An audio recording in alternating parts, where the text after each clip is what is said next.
Israel സുവിശേഷം നിരാകരിച്ചത് വിജാതീയർക്ക് രക്ഷ പ്രാപിക്കുന്നതിനുള്ള വഴിയൊരുക്കിയതെങ്ങനെയെന്ന് പൗലോസ് ചർച്ചചെയ്യുന്നു. ദൈവത്തിന്റെ ഉടമ്പടിയെ പ്രതീകപ്പെടുത്തുന്ന ഒലിവ് മരത്തിൽ വിജാതീയരെ ഒട്ടിക്കാൻ ദൈവത്തിന്റെ പദ്ധതി അനുവദിക്കുന്നുവെന്ന് അദ്ദേഹം വിശദീകരിക്കുന്നു. അതേസമയം ചില സ്വാഭാവിക ശാഖകൾ ഇസ്രായേലിനെ പ്രതിനിധീകരിക്കുന്നു. അവിശ്വാസം കാരണം ഒടിഞ്ഞുപോയി.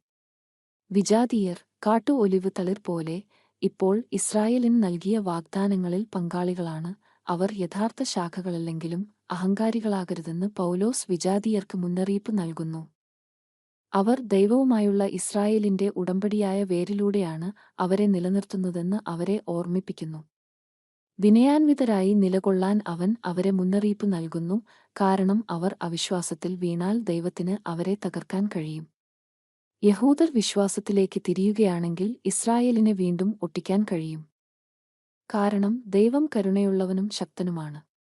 ദൈവത്തിന്റെ പദ്ധതിയിൽ യഹൂദരും വിജാതീയരും ഉൾപ്പെടുന്നുവെന്നും വിശ്വസിക്കുന്നവരോട് ദയയും അല്ലാത്തവരോട് അവന്റെ കാഠിന്യവും കാണിക്കുന്നുവെന്നും പൗലോസ് നിഗമനം ചെയ്യുന്നു. രക്ഷയിൽ ദൈവത്തിന്റെ പരമാധികാരം, വിജാതീയരുടെ ഉൾപ്പെടുത്തൽ, ഇസ്രായേലിന്റെ പുനഃസ്ഥാപനത്തിന്റെ പ്രത്യാശ എന്നിവ ഈ ഭാഗം ഊന്നിപ്പറയുന്നു. കൂടുതൽ വീഡിയോകൾ കാണാൻ ലൈക്ക്, ഷെയർ, സബ്സ്ക്രൈബ് ചെയ്യുക.